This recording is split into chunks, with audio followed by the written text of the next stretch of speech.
चलिए आज हम लोग ये सारा इंपॉर्टेंट क्वेश्चन को एक एक करके करते हैं। क्वेश्चन नंबर 1 क्या दिया है देखिए, some of the gases can be prepared in the laboratory but they are not available in atmosphere, why. ये एक इंपॉर्टेंट क्वेश्चन आता है। ये क्वेश्चन दूसरे रंग रूप में भी आता है, why all planets do not have atmosphere, why moon have no atmosphere, जबकि अर्थ का एटमॉस्फेयर है। सब प्लैनेट के पास एटमॉस्फेयर नहीं है, क्यों नहीं? चलिए सोचते हैं, जब कोई प्लैनेट का फॉर्मेशन हुआ पहले वो कैसे था? हुआ यूं कि मान लो कि कोई प्लैनेट की बात करेंगे, दिस इज व्हाट इज सन। यहाँ पर कोई एक बड़ा सा एक्सप्लोजन हुआ, कोई सन में या किसी में एक एक्सप्लोजन हुआ, एक टुकड़ा उसका इधर से भाग रहा था। जब इधर से भाग रहा था सन इसको खींच लिया तो सन की चारों तरफ घूमने लग गया, and that became a planet to sun. Initial condition में वो planet was very hot, it was just a gaseous body, है कि नहीं? That gaseous body was moving, धीरे धीरे ठंडा होने लगा, धीरे धीरे ठंडा होने लगा तो वो लिक्विड में आया होगा, फिर सॉलिड में आया होगा, और कहते हैं कि अर्थ का कोर में तो अभी भी लिक्विड फॉर्म में है क्योंकि इतना हॉट है। अच्छा, अगर ये बात है, जब वो एक पर्टिकुलर टेम्परेचर में आया तो सॉलिडिफिकेशन हो गया, उसका कुछ मास आ गया, अब हुआ क्या, इसका टेम्परेचर वाज वेरी हाई। और आप लोग केमिस्ट्री में काइनेटिक थ्योरी ऑफ गैसेस में पढ़े होंगे, the RMS velocity of A gas molecule is given bye √3RT/m। m is molecular weight, r is universal gas constant, T is absolute temperature. So initially this was at very high temperature. Initially the planet was at very high temperature, so the velocity was also too high velocity. अब मान लो कि ये कोई एक planet है, उसके ऊपर कोई एक गैस मॉलिक्यूल का वेलोसिटी इस डायरेक्शन में ऐसा है, if that velocity is more than the escape velocity, तो क्या होगा? वो वापस आएगा क्या? वो तो भाग जाएगा, चाहे किसी भी डायरेक्शन में उसका वेलोसिटी हो वो तो भाग जाएगा। So the gas molecules escaped from the planet. समझ में आया क्या? तो क्या लॉजिक लिखेंगे क्वेश्चन नंबर 1 के लिए? क्वेश्चन नंबर 1 के लिए क्या लिखेंगे लॉजिक? सॉल्यूशन नंबर 1 कहेंगे कि the RMS velocity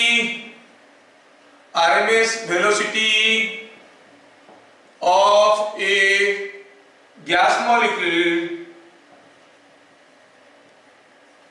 RMS means root mean square velocity, at any temperature T is given by Vrms is equal to क्या? √3RT/m. So all those molecules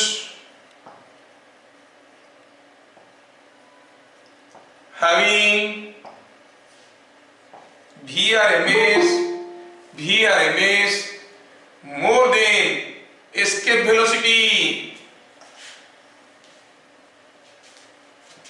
simply escape from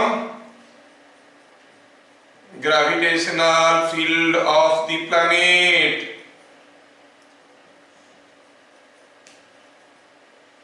Gravitational field of planet. Initially planets were at very high temperature, so in case of some planets the gas molecules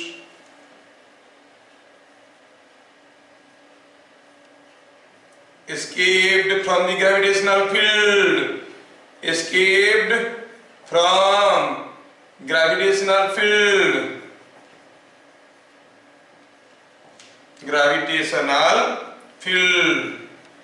and those planets do not have atmosphere, तो वो सब planet के पास atmosphere नहीं है। क्यों? क्योंकि ये जो गैस मॉलिक्यूल थे उनका इसका जो आरएमएस वेलोसिटी वो इसके वेलोसिटी से ज्यादा होगा, इसलिए उनके पास नहीं है, एटमॉस्फेयर नहीं है। सारे प्लैनेट के पास एटमॉस्फेयर नहीं होता है। ठीक है, नाउ लेट अस सी क्वेश्चन नंबर 2। क्वेश्चन नंबर 2 का सॉल्यूशन देखेंगे हम लोग। क्वेश्चन नंबर 2 का सॉल्यूशन देखेंगे। नंबर 2 में दिया है सॉल्यूशन में, देखो तो क्या दिया है। 2 planets have their masses in the ratio 1:8 and densities in the ratio 1:27. What is the ratio of escape velocity from their surfaces? अच्छा, आप तो जानते हो density is mass by volume, है ना।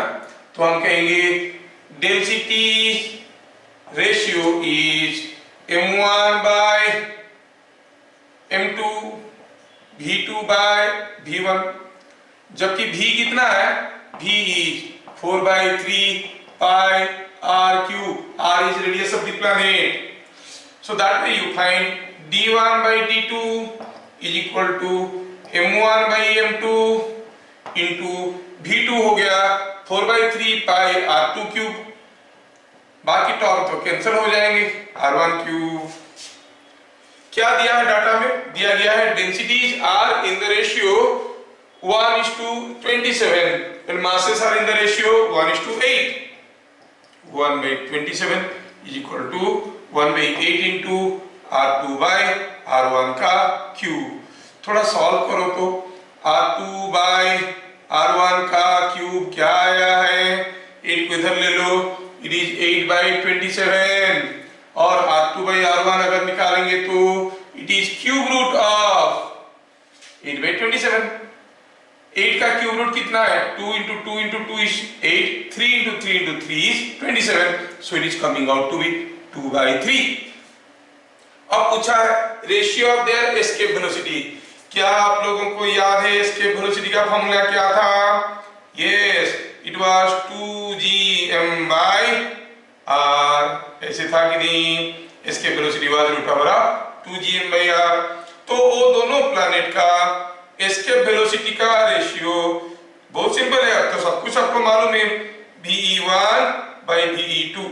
Ratio of escape velocities on the 2 planets are क्या हो जाएगा, 2 और g तो कांस्टेंट है, जब रेशियो करेंगे तो आएगा m1 by m2,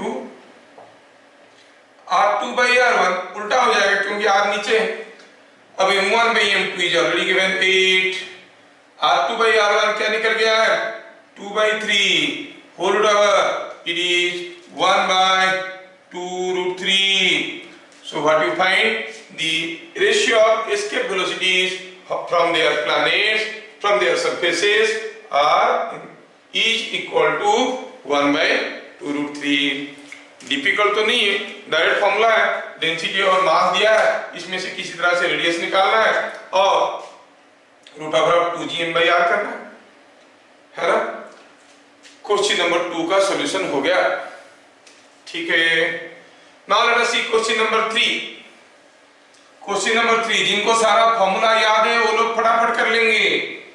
आप लोगों को हिंट्स में सॉल्यूशन लिख लेना चाहिए, फिर बाद में इसको पूरा कर लेना चाहिए। क्वेश्चन नंबर 3, क्वेश्चन नंबर 3 में दिया है, क्या दिया है, दिया है 2 masses each of m kg are fixed at a distance s from each other. What is the escape velocity of a particle from a point midway between them? 2 मास है, एक मास यहाँ पर है, दूसरे मास यहाँ पर है, इन दोनों के बीच में डिस्टेंस s है। बोला इनका बीचों बीच एक पॉइंट पार्टिकल, यहाँ से एक पार्टिकल को फेंकना है, तो what will be the escape velocity of the particle, ऐसे पूछा गया है। What will be escape velocity of the particle, find.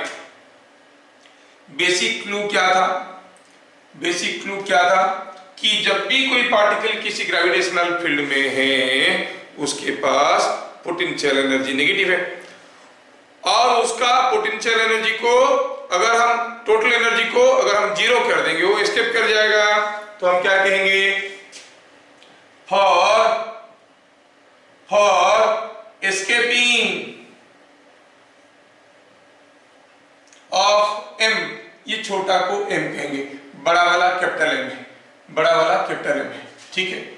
From point S point P it's total energy must be zero. We have seen the theory last class. Must be zero. जो लोग नहीं देखे हो उनको एस्केप वेलोसिटी और orbital velocity का class कर लेना चाहिए, available in the playlist. That means kinetic energy plus potential energy must be equal to zero. Kinetic energy हो गया हाफ m v e का square, potential energy small m into potential at point P।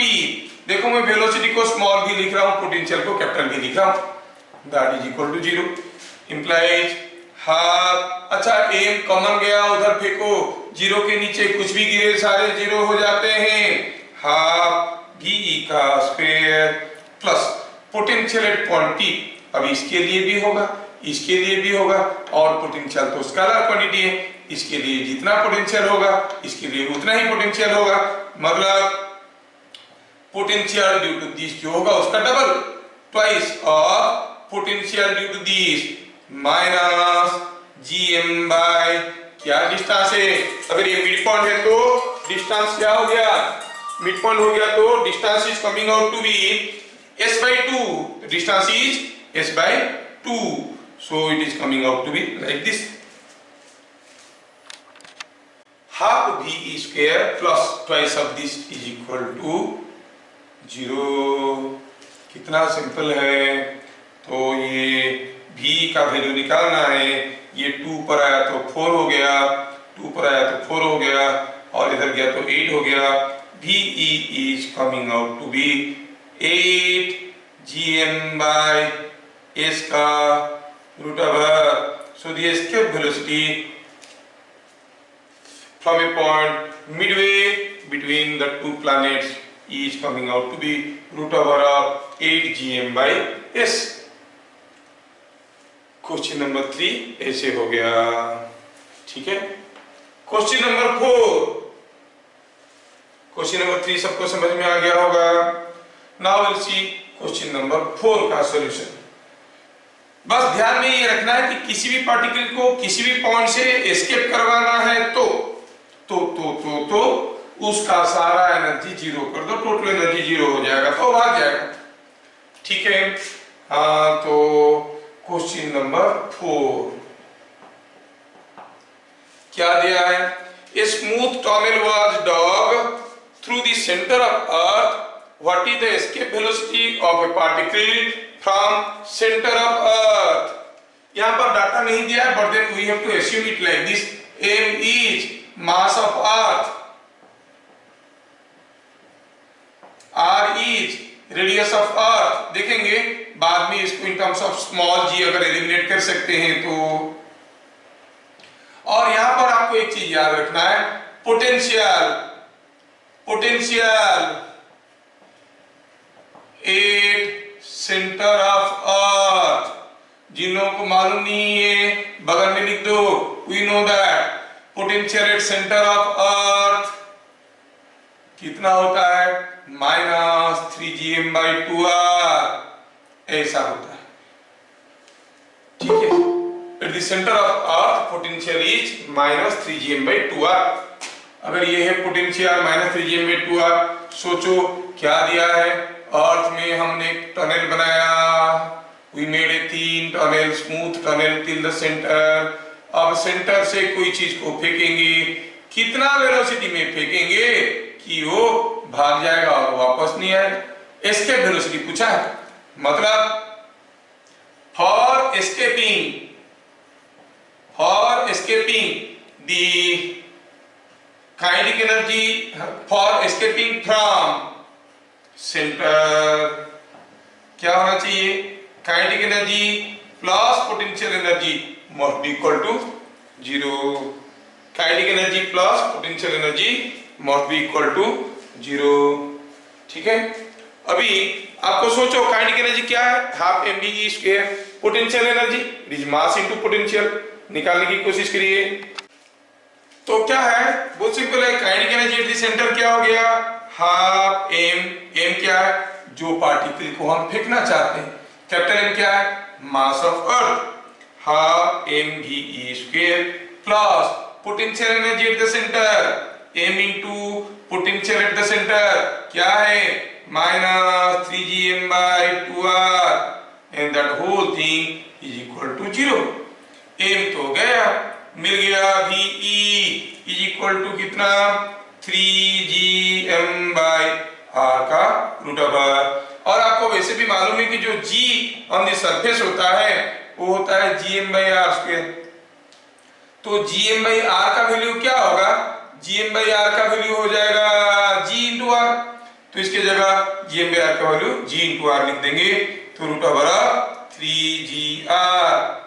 तो from the surface of earth the escape velocity is root over 2gr, from the center of earth the escape velocity is root over 3gr। Concept एक है, कहीं से भी कोई भी body को escape करवाना है उसका एनर्जी जीरो कर दो तो फिर वहां से भाग जाएगा, और पॉजिटिव कर दोगे तब भी भागेगा, लेकिन जस्ट एस्केप करवाने के लिए जो वेलोसिटी चाहिए उसी को तो एस्केप वेलोसिटी कहते हैं। समझ में आया? जैसे आप अगला क्वेश्चन में देखिए, क्वेश्चन नंबर 5। क्वेश्चन नंबर 5 में क्या है, सॉल्यूशन नंबर 5। सॉल्यूशन नंबर 5 देखिए क्या दिया है सॉल्यूशन नंबर 5 में। ये क्वेश्चन भी हम लोग क्लास में किए हैं, इसका फंडामेंटल डिस्कशन किए थे। क्या था सॉल्यूशन में, दिया है कि अगर कोई पार्टिकल को 2v0 वेलोसिटी से फेंका जाता है from the surface of A planet, कोई एक सरफेस पे एस्केप वेलोसिटी है v0, लेकिन हम फेंके कितने में, 2v0 में, से इट इज v1। अब v0 में फेंकने से वो एस्केप कर जाता था, 2v0 में फेंकेंगे तभी एस्केप करेगा, लेकिन बाहर निकलने के बाद, ग्रेविटेशनल फील्ड से बाहर निकलने के बाद ये कांस्टेंट वेलोसिटी में चलेगा। This point is already been discussed in the previous class. जो लोग प्रीवियस क्लास एस्केप वेलोसिटी का नहीं किए हैं उनको समझ में नहीं आएगा। एंड क्या आपको याद है what was the relation between initial velocity and final velocity after escaping? If v1 is initial velocity of projection,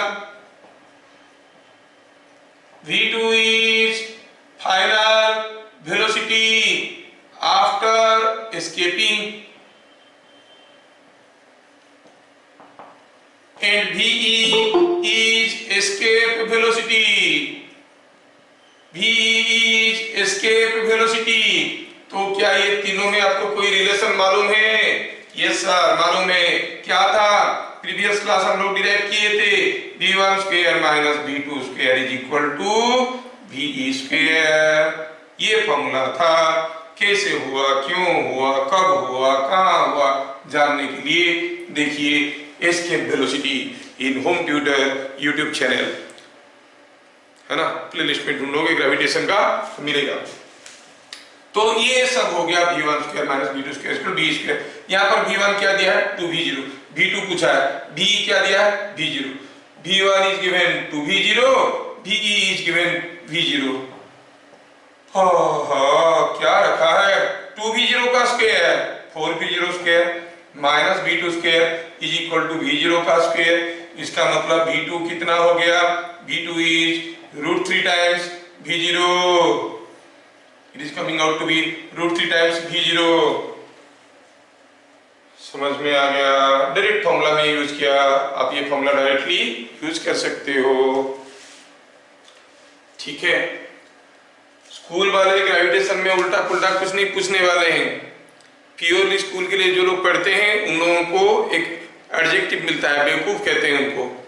11th class में ऐसे भी क्लास प्रमोशन होता है, स्कूल के लिए क्या पढ़ना है, और मोर इंटरेस्टिंगली क्लास 11 का कोई भी चैप्टर क्लास 12 का सिलेबस में नहीं है, it is no way linked also. क्यों पढ़ोगे क्लास 11? ठीक है, 11th क्लास तो ऐसे ही सब पास होते हैं। आप लोग पढ़ रहे हो, मेहनत कर रहे हो, टाइम दे रहे हो, पैसा खर्चा कर रहे हो, कंप्यूटर इंटरनेट लगा रहे हो, तो विथ सम ऑब्जेक्टिव, कुछ तो समझने के लिए, तो वो चीज करने की मकसद रखो और उसी के पीछे लगे रहो। सॉल्यूशन नंबर 6, सॉल्यूशन नंबर 6 क्या दिया है सॉल्यूशन में? क्वेश्चन में थोड़ा ध्यान से देखिए क्वेश्चन को। क्वेश्चन में दिया है a particle of mass m was projected so as to escape from the surface of earth at a point on the path when its kinetic energy is k, what is the potential at that point? ओहो, कितना बढ़िया question है। चलो देखते हैं। बोला कि यहां से प्लैनेट की सरफेस से कोई चीज को एस्केप वेलोसिटी में फेंका गया, तो गया कुछ शुरू में कुछ काइनेटिक एनर्जी दिए और फेंके, जाते जाते उसका काइनेटिक एनर्जी घटने लगा, यहाँ पर कहीं आके जीरो हो गया होगा जब वो एस्केप किया। बोला रास्ते में किसी एक जगह उसके पास काइनेटिक एनर्जी के था, काइनेटिक एनर्जी वाज के।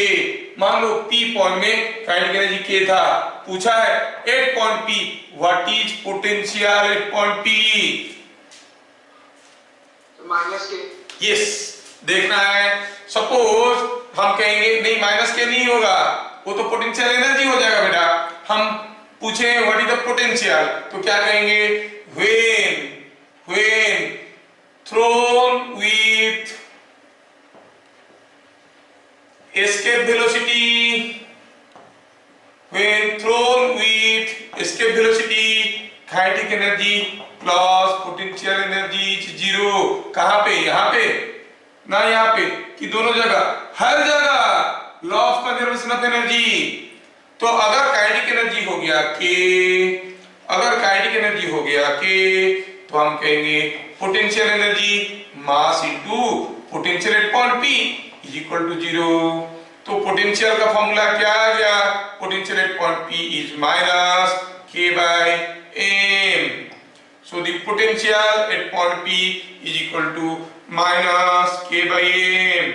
ये चीज याद रखना और समझने की कोशिश करना, कंसेप्चुअल चीजें हैं। This aspect of escape velocity is not illustrated nor discussed anywhere in the book. लेकिन आपको कितना आसान तो चीज है।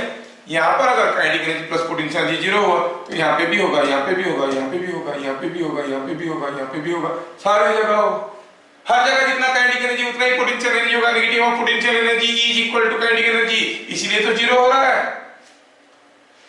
अच्छा, तो अगर P पॉइंट में काइनेटिक एनर्जी k है तो पोटेंशियल एनर्जी होगा mass into potential at that point. तो पोटेंशियल एट दैट पॉइंट क्या हो गया? Is minus k by m। ये हो गया सॉल्यूशन नंबर 6। ठीक है, now we go for next question, solution number 7। Solution number 7 को देखिए।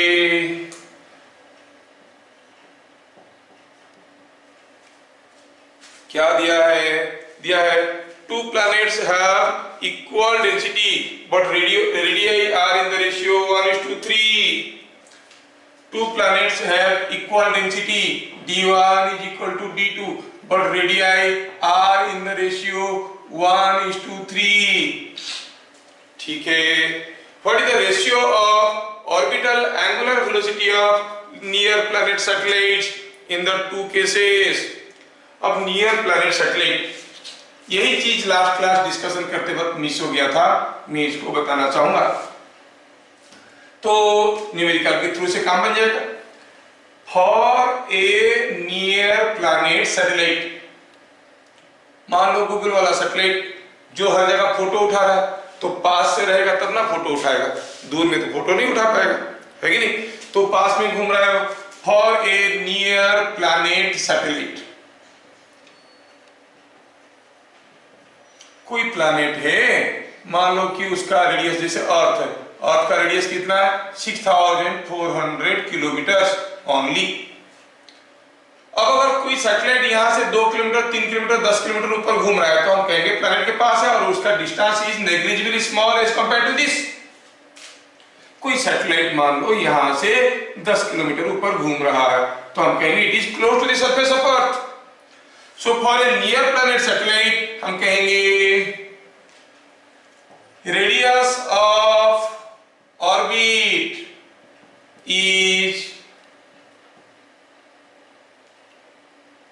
almost equal to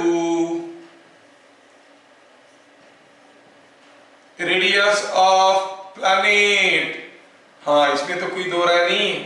इनफैक्ट अगर हम कहेंगे ये r है रेडियस ऑफ द प्लैनेट और ये स्मॉल r है जो ये घूम रहा है, हम कहेंगे नियर प्लैनेट है, means r is very close to r, that is r is almost equal to r, इसके आसपास घूम रहा है।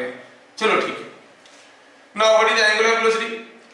angular orbital angular velocity, orbital angular velocity, velocity of such satellites। बहुत ही एक इंटरेस्टिंग रिजल्ट निकलने वाला है, आप लोग याद रख लेना इसको। अगर ये प्लैनेट का मास m है, रेडियस r है, तो ऑर्बिटल एंगुलर वेलोसिटी का फॉर्मूला आता है? हाँ आता था, क्योंकि अभी नहीं आता है, पहले आता था। आजकल बच्चे बढ़िया आंसर देते हैं, ये चीज आता है? हाँ सर आता था, मतलब पहले आता था, अभी नहीं आता है, अभी हम भूल चुके हैं। क्या था फॉर्मूला? इट वाज gm/r³ है कि नहीं? gm/r³। लेकिन आपको तो मालूम है कि डेंसिटी ऑफ द सैटेलाइट और density of the planet is given bye m by volume. Volume कितना होता है? 4/3 πr³। तो m/r³ की जगह क्या लिख सकते हैं? It is g into 4/3 into pi into d का √। क्या देखे हम यहाँ पर? g कांस्टेंट है, 4/3 पाई सब कांस्टेंट है, तो what you find? Orbital angular velocity is proportional to √d। तो हम क्या कहेंगे? ओमेगा 0 डज नॉट डिपेंड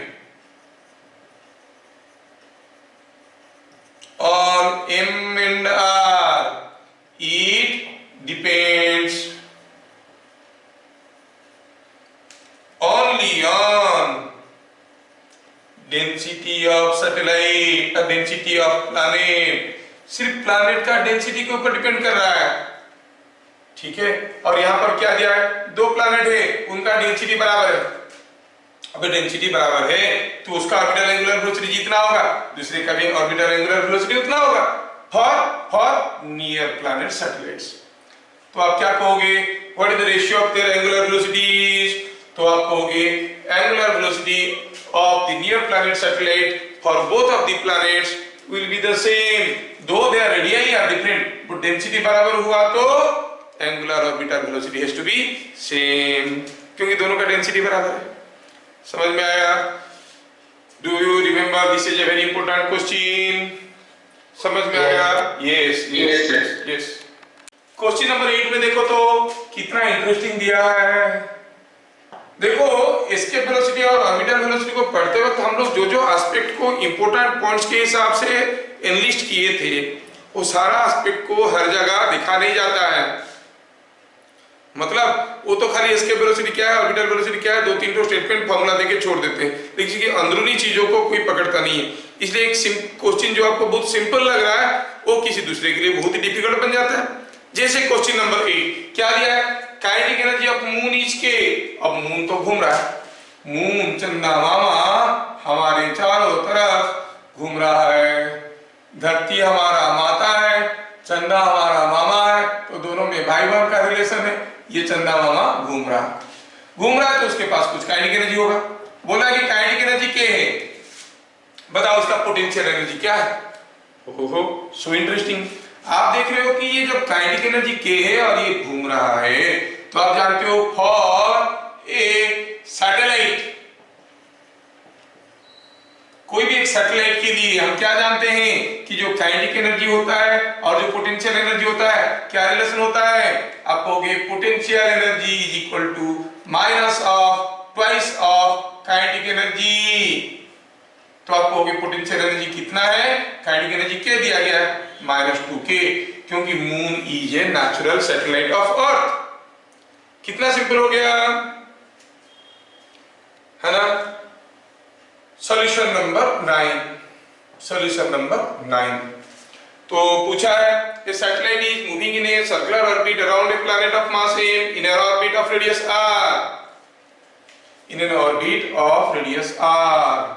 कोई सैटेलाइट, सॉल्यूशन क्वेश्चन नंबर 9 को देखिए, is revolving satellite is moving in a circular orbit. कोई एक प्लैनेट है जिसका मास m है, उसके चारों तरफ ये गोल गोल घूम रहा है, और कैसा है रेडियस, रेडियस है r। पूछा है बताओ what is angular acceleration and what is the linear acceleration of the satellite. अच्छा, what is the angular velocity. Angular velocity क्या है, you know the formula is gm/r³। कहां पे, हर जगह सर्कुलर पाथ में जा रहा है तो angular velocity is constant. If this is a constant तो आप क्या कहोगे, उसका एंगुलर एक्सीलरेशन क्या हो जाएगा, rate of change in angular velocity. अगर ये कांस्टेंट है तो एंगुलर एक्सीलरेशन इज 0, क्योंकि angular velocity is fixed for a radius, for an orbit of radius r, angular velocity is given by gm/r³। पूछा है linear acceleration.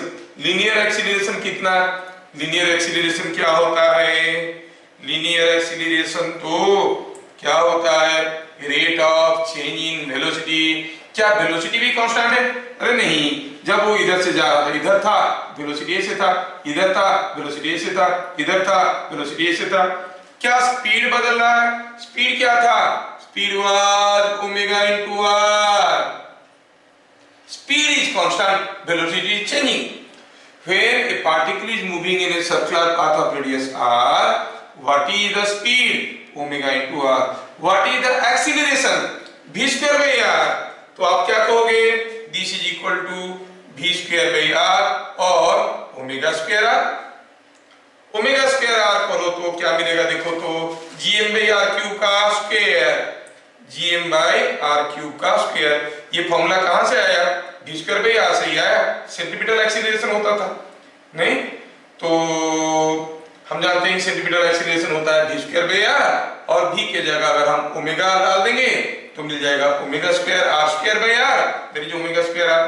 So linear acceleration is gm/r³ into r, it is gm/r square, and what is that, no not g, because this r is not the radius of the orbit। अगर ये radius of the orbit होता तो हम कहते कि हाँ उसका acceleration क्या है, उसका एक्सीलरेशन क्या है कि g, नहीं तो अभी ये gm/r square। और लीनियर एक्सीलरेशन का आप दूसरे तरीके से भी निकाल सकते हो। Linear acceleration is nothing but the force acting on it by mass, and what is the force, अगर इसका मास m है तो फोर्स हो गया gmm/r², है ना, gmm/r², तो ये हो गया फोर्स। एक्सीलरेशन क्या होगा, gmm/r² by small m, cut गया, मिला gm/r²। So either way you can see that the linear acceleration is gm/r²। क्या चीजें सबको समझ में आ रहे हैं, Yes. Yes. क्वेश्चन नंबर 10 का सॉल्यूशन। कोई सैटेलाइट किसी एक ऑर्बिट में घूम रहा है, थोड़ा देखिए क्या दिया है, दिया है कि एक प्लैनेट है, हाँ कोई सैटेलाइट घूम रहा है।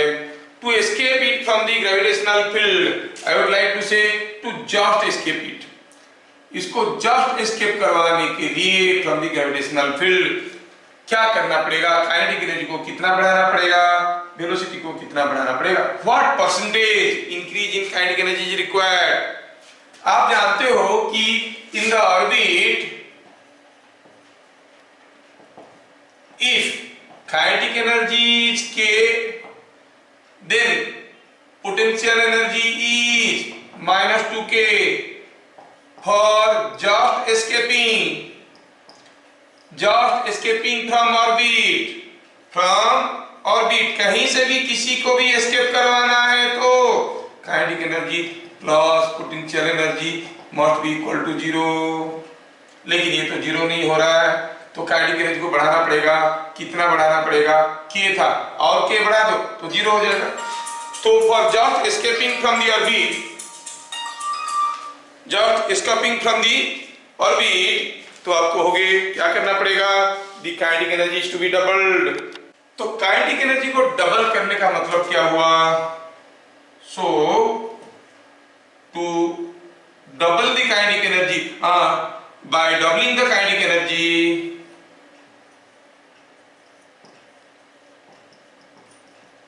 the satellite can escape.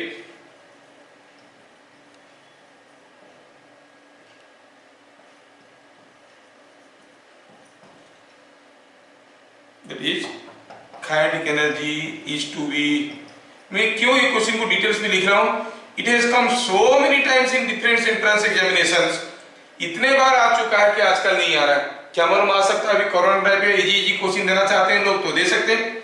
Kinetic energy is to be increased by 100%। अच्छा, काइनेटिक एनर्जी को डबल करने के लिए, काइनेटिक एनर्जी को डबल करने के लिए काइनेटिक एनर्जी होता है हाफ एम वी स्क्वायर। क्या करने से वेलोसिटी को, क्या करने से काइनेटिक एनर्जी डबल हो जाएगा? If the velocity is made √2 times, that is velocity is to be made √2 times, क्योंकि वेलोसिटी को v के जगह √2v कर देंगे तो √2v का स्क्वायर 2v स्क्वायर हो जाएगा, काइनेटिक एनर्जी डबल हो जाएगा। अब √2 का वैल्यू कितना है आप जानते हो? √2 इज 1.418, जिसको आप लोग अप्रोक्सीमेटली 1.42 लिख सकते हो। इसका मतलब आप कहोगे 10 velocity must be increased bye 42%। ये डिस्कशन हम लोग क्लास में भी किए थे, तो ये चीज दोबारा हमारे सामने आ गया तो लिखना पड़ा। ठीक है, velocity must be made 2 times or velocity must be increased by 42%. Fine. Now ये हो गया कौन सा क्वेश्चन का सॉल्यूशन? क्वेश्चन नंबर 10 का सॉल्यूशन। ठीक है, नंबर 11 का डिस्कशन शायद हम लोग क्लास में किए थे। नंबर 11 में क्या दिया है मेरे को एग्जैक्टली याद नहीं आ रहा है, किए थे नहीं किए थे। नंबर 11 में दिया है moon is in the gravitational field of earth. Number 11 में दिया है कि moon is in the gravitational field of earth. ये मून अर्थ की चारों तरफ घूम रहा है और क्या पूछा है? The effective weight of a body on moon is due to gravitational field of moon और अर्थ। यहाँ पर कोई बॉडी, अगर कोई आदमी वेइंग मशीन पे खड़ा है तो उसका जो रीडिंग आ रहा है that reading is due to moon और ड्यू टू अर्थ और ड्यू टू बोथ। हम देखे थे moon is a natural satellite to earth, earth की चारों तरफ घूम रहा है। क्लू क्या था? क्लू ये था everything in a satellite feels weightless in gravitational field of planet. Why? क्यों weightless फील करता है? Because the satellite is a freely falling body. Previous class में बताया था। अगर ये अर्थ है, यहां से कोई चीज को धीरे से फेंकेंगे ऐसे गिरता है, जोर से फेंकेंगे ऐसे गिरता है, और जोर से फेंकेंगे तो गिरते ही रह जाएगा, गिरते ही रह जाएगा, क्योंकि इसका कर्वेचर के साथ साथ अर्थ का भी कर्वेचर बदल रहा है, तो ये ऐसे गिरते ही रह जाएगा लेकिन कभी नहीं गिरेगा, गिरते ही रह जाएगा। मतलब that is a freely falling body, and for a freely falling body the weight is 0. So everything in a satellite feels weightless in gravitational field of planet. So weight of body on moon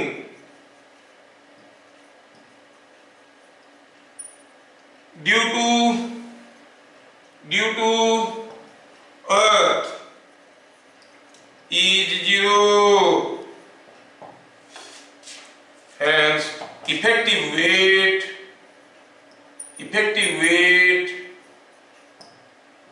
is due to moon only. तो कोई body का wait on moon किसके लिए है? Moon के लिए है कि अर्थ के लिए कि दोनों के लिए? Only due to moon. जो लोग लास्ट क्लास अटेंड नहीं किए होंगे उनको थोड़ा सा डिफिकल्ट लगेगा। You must observe, you must watch the video of orbital velocity. उसमें सारा चीज को बहुत डिटेल्स में हम लोग डिस्कशन किए हैं, ठीक है? क्योंकि कुछ लोग एब्सेंट थे तो उनका देख के ही मैं ये सब चीजें कर रहा हूं। क्वेश्चन नंबर 12, और काफी लोग थोड़ा बेवफा टाइप के स्टूडेंट्स होते हैं, वीडियो देखते हैं या फिर लाइक भी तो नहीं मारते। मैं बोलता हूँ लाइक करोगे तो मेरा वीडियो फ्लोट करेगा तो anyone who searches my anything on gravitation my video will come. लेकिन काफी लोग थोड़ा बेवफा स्टूडेंट्स है, उनका बेवफाई को दूर रखते हुए उनको वॉच करना चाहिए वीडियो, और अच्छा लगा तो लाइक करना चाहिए। Question number 12, solution of 12, the field intensity of sun. हाँ, ये क्वेश्चन भी हम लोग किए थे। बोला था कि अर्थ की सरफेस पे सन के चलते जो ग्रेविटेशनल फील्ड बन रहा है, मून के चलते जो ग्रेविटेशनल फील्ड बन रहा है, मून पास में आया तो क्या हुआ? छोटा है। सन दूर में हुआ तो क्या हुआ? काफी बड़ा है। मून का ग्रेविटेशनल इंटेंसिटी अगर E है, सन का है 375 E, मतलब the gravitational field of sun here on the surface of earth is 375 times that of moon on the surface of earth. लेकिन दिक्कत यह है कि रात की 12 बजे बड़े टाइड्स उठते हैं समंदर में, जबकि दिन के 12 बजे नहीं होते। When the sun is overhead, no tides. Moon is overhead, big tides are coming. ऐसा क्यों? क्योंकि earth is revolving around sun. ये सन के चारों तरफ घूम रहा है। Logic is same. As earth is revolving around sun, everything on earth will feel weightless in the gravitational field of sun. अब अर्थ पे कोई खड़ा है, उसका जो वेट है it is only due to earth, not due to sun. इसीलिए sun की ग्रेविटेशनल फोर्स यहाँ पर कोई इफेक्ट नहीं कर पा रहा है, बट मून का कर रहा है। इसलिए रात के 12 बजे बड़े टाइड्स आते हैं, दिन के 12 बजे कोई टाइड्स नहीं आते हैं। समझ में आ गया? सॉल्यूशन नंबर 13 क्या दिया है? A satellite is revolving around Earth. If a ball is dropped from the satellite, what will be the path followed by the ball? देखो बोल रहा है कि कोई एक सैटेलाइट अर्थ की चारों तरफ घूम रहा था, ऐसा करके एक सर्कुलर ऑर्बिट में घूम रहा था। This is what is mother earth. अब ये घूम रहा था, ऐसे घूम रहा था। घूमते घूमते क्या किया? यहां से कोई एक बॉल को गिरा दिया। जब वो बॉल को गिरा दिया, हमें पता ये करना है कि उसका पाथ कैसे होगा। I am giving you choices. मान लो कि बॉल को ये इस पोजीशन से गिरा है, तो ऑप्शन में आपको दे रहा हूं, बॉल सीधा गिरेगा। ऑप्शन बी दिया, बॉल ऐसा करके गिरेगा, ठीक है। ऑप्शन सी दिया, बॉल ऐसा घूम रहा था, ये अर्थ है, बॉल ऐसे गिरा तो ऐसे भाग जाएगा। ऑप्शन डी हुआ नन। क्या कोई मुझे गेस करके बता सकता है how will the path follow? हाँ, ठीक। अभी मैं बताता हूं।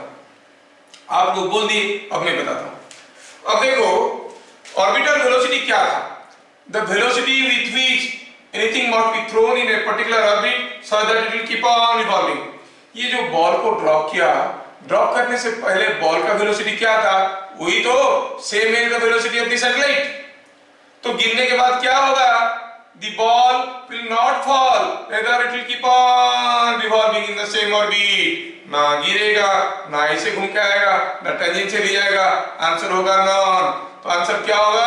The ball after dropping will keep on moving in the same orbit. It will not fall onto the earth. क्योंकि बॉल के पास भी जो वेलोसिटी है वो ऑर्बिटल वेलोसिटी है। समझ में आ गया? समझ में आया कि नहीं? आ गया। तो बताओ।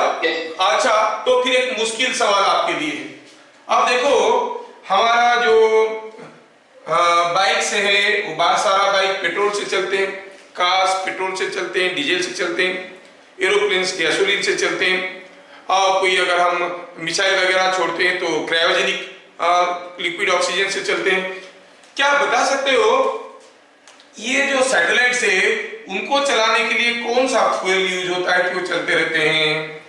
Solar energy. Solar energy use होता है। सोलर एनर्जी यूज होता है। Any other answer? People say solar energy is used to keep it moving. इतना ज्यादा एनर्जी चाहिए सोचो मूव करवाने के लिए। सर कुछ एनर्जी नहीं है, कोई एनर्जी नहीं चाहिए भाई, एक बार फेंक दो तो घूमते रहेगा। एनर्जी की क्या जरूरत है? Do you really need any energy? No, ये तो एक बार फेंक दिया घूमते ही रह जाएगा। वही तो मैं चेक कर रहा था, तुम लोगों को समझ में आया कि नहीं आया? ये नहीं कि आपको जाके बीच बीच में इसमें पेट्रोल भर के आना पड़ेगा। एक बार सैटेलाइट लॉन्च हो गया, चलता ही रहेगा, चलता ही रहेगा, चलता ही रहेगा। It will never come down. No fuel is required. हाँ, हो सकता है कि उसका इलेक्ट्रॉनिक पार्ट्स जो है उसको ऑपरेट करने के लिए it may be making use of solar energy, लेकिन चलाए रखने के लिए कोई एनर्जी की जरूरत नहीं है, चलता रहता है। Now solution number 14. Solution number 14. ठीक है, solution number 14 में deduce an expression for the orbital radius of a geostationary satellite around Earth. अच्छा, for a geostationary satellite, आप जानते हो ओमेगा क्या है? Omega is 2 pi by 24 radian per our, क्योंकि उसको भी अर्थ के चारों तरफ घूमने के लिए उतना ही समय लगता है। अपना ऑर्बिट में एक बार पूरा घूमने के लिए उसको 24 आवर्स लगता है। और हमें तो ये मालूम है if r is orbital radius, orbital radius, then जो ऑर्बिटल एंगुलर वेलोसिटी है it is given by gm/r³। Orbital angular velocity का स्क्वायर। इनफैक्ट यहां पर रूट ओवर रहता है, मैं रूट ओवर भगा दिया, इधर स्क्वायर कर दिया, कोई तकलीफ नहीं। पूछा है r क्या होगा? r क्या होगा? gm/ω² का टू द पावर 1/3। g का वैल्यू आपको मालूम है, हम लोग इतने न्यूमेरिकल किए, जी का वैल्यू कभी यूज नहीं किए, शायद आपको याद नहीं हुआ होगा। 6.67 into 10⁻⁻11 न्यूटन मीटर स्क्वायर और KG square. Mass of earth दिया रहेगा, ओमेगा 0 मालूम है। We can find out the radius of a geostationary orbit. Radius of a geostationary orbit can be found by this formula. ठीक है, फिर what is omega 0? Omega 0 is 2 pi by 24 radian per hour. थोड़ा सा printing mistake हो गया है, this will be omega naught square, gm/ओमेगा naught square to the power 1/3। ठीक है, now question number 15। Question number 15 को देखिए, क्वेश्चन नंबर 15 को देखिए। 15 में दिया है, क्या दिया है? Assume mass of Earth to be m, radius to be r.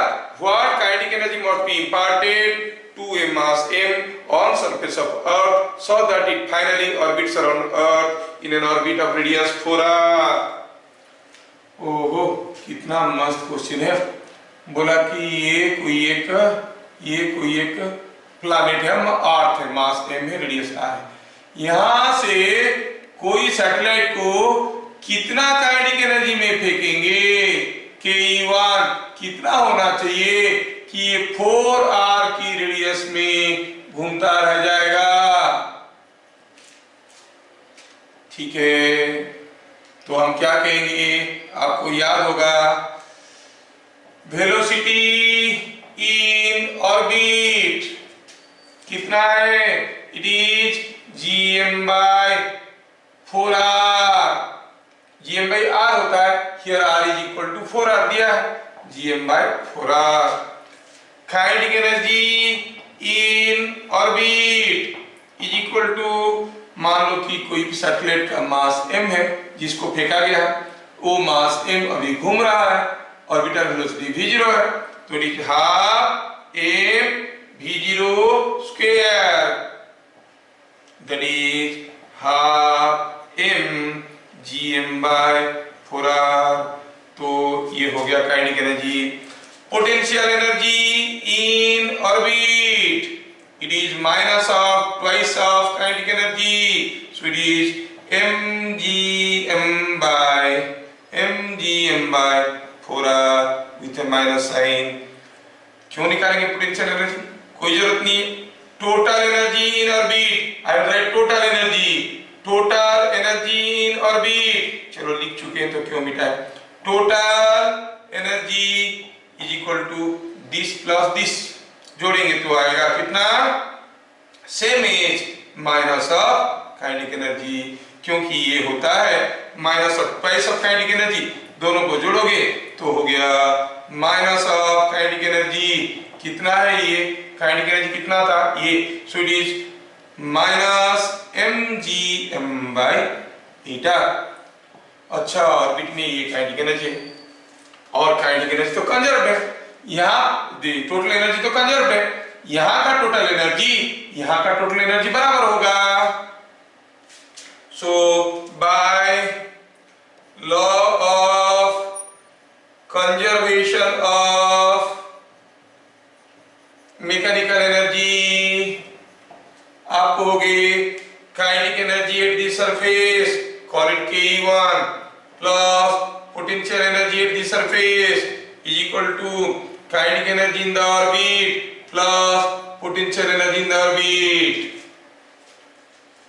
अब वैल्यू डालने वाली बात हुआ, आपको ये निकालना था kinetic energy in the orbit, initial kinetic energy, तो Ke1 इनिशियली कितना होगा, Ke0 P0 का वैल्यू हो गया माइनस mg/eta प्लस और minus potential energy in the surface, surface पे पोटेंशियल एनर्जी कितना है, सो इसको फिर से लिखते हैं माइनस mg/eta, ये माइनस था, पोटेंशियल एनर्जी ऐसा ही नेगेटिव है, minus m into potential on the surface gm/r. तो ये ऑलरेडी माइनस था, यहां पर दूसरा माइनस आया, पोटेंशियल इज माइनस, तो ये हो गया plus. Potential energy on the surface is m into potential on the surface, potential on the surface is minus gm/r, यहां पर माइनस था तो माइनस माइनस हो गया plus, so mgm/r minus mgm/eta is equal to कितना आ गया, 7 mgm/eta. It is coming 7 mgm/eta. आप अगर इतना काइनेटिक एनर्जी दोगे तो 4r वाला रेडियस में ये घूम पाएगा,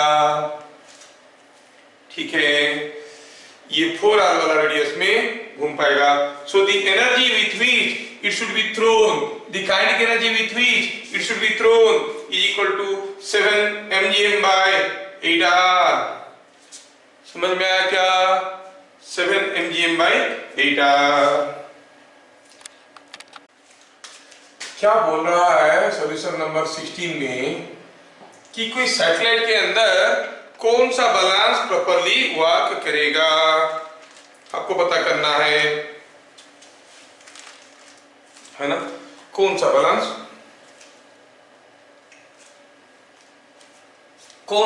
प्रॉपर्ली वर्क करेगा. स्प्रिंग बैलेंस कैसे चलता है, कोई स्प्रिंग से कोई एक वेट को झुला दो, ब्लॉक को झुला दो, उसका अपना वेट होगा, खींचेगा तो स्प्रिंग में एलोंगेशन होगा तो उसके ऊपर पॉइंटर होगा, pointer will deflect and so on. What is the weight of a body inside a satellite, 0. तो स्प्रिंग बैलेंस एलोंगेट होगा क्या, नहीं होगा, there will be no elongation in the spring, so spring balance can not read, है ना.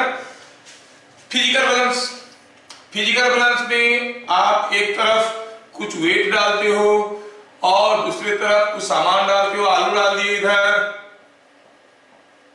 है ना, और इधर कुछ वेट डाल दिए, तो क्या होता है कि इसमें इसका अपना वेट होता है, इसका अपना वेट होता है, और ये जो वेट है वो इस पॉड में इस सारी चीजों को ऐसे घुमाने की कोशिश करता है बाय क्रिएटिंग ए टॉर्क। ये जो वेट है इस पॉड में ऐसे घुमाने की कोशिश करता है बाय क्रिएटिंग ए टॉर्क। जब दोनों टॉर्क बैलेंस हो जाते हैं, ये पॉइंटर सीधा हो जाता है, हम कहते हैं कि दोनों मास बराबर है। लेकिन अगर ग्रेविटी नहीं रहेगा, इधर भी कोई नहीं खींचेगा, इधर भी कोई नहीं खींचेगा, I mean everything is weightless, तो फिर क्या रीडिंग लोगे? यहाँ पर 5 किलो डालो, जितना ये खींचेगा खींचेगा ही नहीं, 10 किलो डालो खींचेगा ही नहीं, मतलब neither spring balance nor physical balance, nothing will work. तो ये भी कभी गलती से भी मत सोचना कि हम सैटेलाइट के अंदर भी जाके एप्पल खरीद के खा सकते हैं, नेवर, यू कैन नॉट, हाँ, neither a string balance will work nor a physical balance will work। समझ में आया? तो बताओ कौन सा क्लॉक चलेगा, पेंडुलम क्लॉक और स्प्रिंग क्लॉक? पेंडुलम क्लॉक में क्या होता है? पेंडुलम क्लॉक में क्या होता है? ऐसे स्पर एंड पिनियन अरेंजमेंट होते हैं, इधर होता है, इधर भी होता है ऐसे। तो फिर क्या होता है, यहां पर कोई एक पेंडुलम ऐसे झूलता हुआ रहता है, और इसके साथ ये बॉब रहता है, ऊपर घड़ी रहता है, ये हिलते रहता है, टिक टिक टिक टिक, मतलब जैसे ही इधर जाता है इसको घुमाता है थोड़ा सा, या फिर इधर जाता है इसको घुमाता है थोड़ा सा। ये लोग किसी तीसरे के साथ कनेक्टेड है, तो घड़ी चलते रहता है, क्योंकि ऐसे ऐसे ये ऑसिलेट करता है पेंडुलम क्लॉक में। अब असलियत ये है कि जब वो यहाँ पर आएगा, वहां से नीचे क्यों आएगा? अगर ग्रेविटी खींचेगा तब ना। The body is weightless, the body is weightless, वो तो ऑसिलेट करेगा ही नहीं। Pendulum clock can not work, है कि नहीं? स्प्रिंग क्लॉक में क्या होता है? आप चाबी देते हो, चाबी देते हो तो उसके अंदर एक स्प्रिंग रहता है, धीरे धीरे धीरे धीरे बहुत ज्यादा एनर्जी स्टोर करता है, धीरे धीरे एनर्जी को रिलीज करता है और घड़ी चलता रहता है। वेट रहे ना रहे, the spring potential energy will be utilized in moving the clock or in making the clock to work. तो spring clock will work, but pendulum clock will not work. Which will read satisfactorily? Spring clock. इसमें कोई नहीं। और अगर दोनों में से कोई क्लॉक आपके पास नहीं है, तो आप डिजिटल क्लॉक ले लो, तो चलेगा ही चलेगा, क्योंकि इसके साथ ग्रेविटी का कोई रिलेशन है नहीं, है ना? चलिए देखते हैं question number 17। Solution to number 17। 17 में क्या बोल रहा है? बोल रहा है कि जियो स्टेशनरी सैटेलाइट था, वो क्या किया अपना सॉल्यूशन टू नंबर 17 दिया है। A geostationary satellite suddenly reverses its direction of motion. अच्छा, what is time period of revolution of the satellite with respect to a point on earth? थोड़ा सोचो रे भैया, ये है कोई, ये मान लो अर्थ है और ये ऐसे घूम रहा है, जियो स्टेशनरी सैटेलाइट भी ऐसे ही घूम रहा था। तो आप अगर यहाँ पे खड़े हो, आपको लग रहा है कि मेरे सर के ऊपर है, क्योंकि आपके साथ साथ वो घूम रहा है। अगर जियो स्टेशनरी सैटेलाइट का डायरेक्शन रिवर्स हो गया, उसको ऐसे जाना चाहिए लेकिन उल्टा जाने लगा, तो फिर आपको कभी दिखेगा, कभी नहीं दिखेगा, नहीं? तो एक बार दिखा आपके सर के ऊपर, फिर से जब आपके सर के ऊपर आएगा तब दिखेगा। इन दोनों के बीच में टाइम गैप कितना होगा? That is what is asked in the question. क्या पूछा है? A geostationary satellite reverses the direction of motion, what is the time period of revolution of satellite with respect to a point on earth? हाँ, चलो ठीक है। अभी देखो, geostationary satellite का एंगुलर वेलोसिटी इसका एंगुलर वेलोसिटी बराबर है angular velocity of a geostationary satellite कितना है?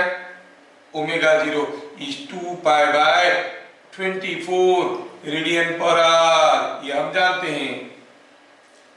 अगर ये उल्टा हो गया, ये उल्टा जाने लगा ओमेगा 0 में, अर्थ घूम रहा है ओमेगा 0 में, when it reverses direction of motion, direction of motion, तो क्या हो जाएगा, with respect to earth what is the relative angular velocity। अब कोई इधर जा रहा है v में, ये इधर जा रहा है v में, रिलेटिव वेलोसिटी क्या होता है, 1 माइनस अदर, तो हो जाता है 2v। अब क्या हो जाएगा, ये घूम रहा है इधर को ओमेगा 0 में, दोनों एक दूसरे के उल्टा घूम रहे हैं, relative angular velocity will be twice of omega 0। ये चीज सबको समझ में आना चाहिए।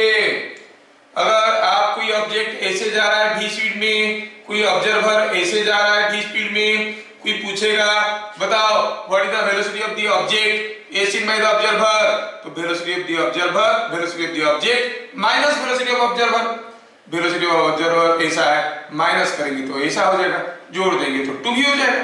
Exactly with the same fundamental, same fundamental से पता चला relative angular velocity will be 2 omega 0। अच्छा, रिलेटिव टू अर्थ जिस जहां पर देखा था वहीं पे वापस आएगा, मतलब रिलेटिव टू अर्थ उसका एंगुलर डिस्प्लेसमेंट क्या होने वाला है, पूरा रिवोल्यूशन एक बार 2 पाई नहीं। अब टाइम क्या लगेगा, time period, time of revolution is relative to angular displacement by angular velocity, relative angular displacement relative angular displacement by relative angular velocity, that is 2 pi by 2 omega 0, that is same as pi by omega 0। अच्छा, 2 pi by omega 0 कितना था, 2 pi by omega 0 कितना था 24, pi by omega 0 क्या हो जाएगा, it is 24, और omega 0 का वैल्यू ही डाल दो, ओमेगा 0 का वैल्यू था 2 pi by 24, pi divided by 2 pi into 24 is 12 hours। तो अगर जियोस्टेशनरी सैटेलाइट अपना डायरेक्शन ऑफ मोशन को रिवर्स कर देता है तो 12 घंटे के अंतर में आपको दिखाई देगा सर के ऊपर, है ना। It will be seen at a point on earth at an interval of 12 hours। ठीक है, क्वेश्चन नंबर 17 का सॉल्यूशन हो गया। क्वेश्चन नंबर 18, क्वेश्चन नंबर 18 क्या दिया है, क्वेश्चन नंबर 18 में दिया है सॉल्यूशन नंबर 18 क्या दिया है, an artificial satellite revolves in an equatorial plane with a speed half omega 0 from east to west। ये तो सिमिलर क्वेश्चन हो गया। Angular velocity, angular omega 1, it is angular spin of earth कितना 2 pi और से it is ओमेगा 0 जो कि 2 pi by 24 है। कैसे घूमता है, west to east, omega 2 angular speed of satellite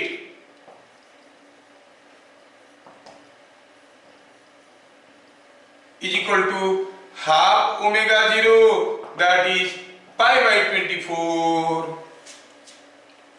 pi by 24 क्या दिया है, ईस्ट टू वेस्ट, डायरेक्शन याद रखना, इसका मतलब अर्थ जैसे घूम रहा है ये उसका उल्टा घूम रहा है।